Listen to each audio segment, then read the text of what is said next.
In the last video, we got our blog set up on our WordPress site. Now I want to talk about posts in general. So right now we are on the blog page. Let's jump back into the dashboard. And you can see that in the sidebar we have this Posts tab. So if I click on it, right now we only have this one Hello World post. It's really easy to add a new post. I can click on this Add New button here.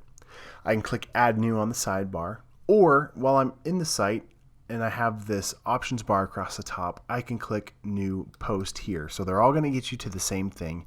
And this page is going to look really familiar. It looks almost exactly like a regular page in WordPress. So in this case, if I wanted to add another post / article, whatever you want it to be called, we can add a title up there, and you'll notice it gives the permalink or the URL right here.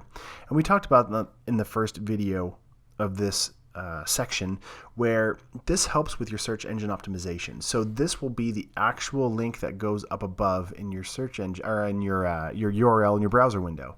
So if you wanted to change this, you can change this and make it something that's even more SEO friendly and specific to your topic. Once you've done that, you can add any text you want here.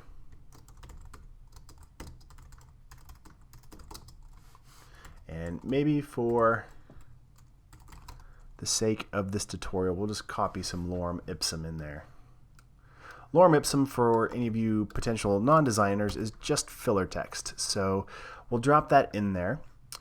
Now that I have that, I can continue to add more things within this post. So if you don't see this, you can click on this toolbar toggle and you can add even more styling, or up here we can add media. So in this case, you could upload a photo if you wanted to and insert it directly into your post anywhere you want. You can also create your featured image, and like we briefly talked about in the last video, here we'll do something different so we can see what that is. The featured image is what will show up on that blog page. Now, depending on your theme, some themes will pull that featured image and actually use it for the header graphic, and will use it in many places throughout your blog. Since we're on Salient, you also have a custom header setting here where we can upload anything we want for that page. So we'll go ahead and select a file there. We can make it parallax. We can add all kinds of stuff here.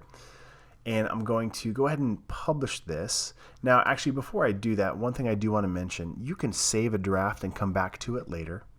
You can also edit it depending on if you have a team working with you, or you can even have it publish automatically. So you can create all of your blog posts on a weekend or whenever you're up for it, and then schedule them all out to automatically release at any given time. So I'm going to go ahead and hit publish right now. I can click on view post up here to take me directly to the post. So there's that header image we just did. As we scroll down, this was the featured image. That's what shows up on top. And then this was that inline graphic that we dropped in there. If I go back to my main blog page, you'll notice that the most recent post shows up first. Hopefully by now you're getting a better understanding of how the posts feed into the blog page. In the next lecture, we're going to talk about categories and tags in WordPress.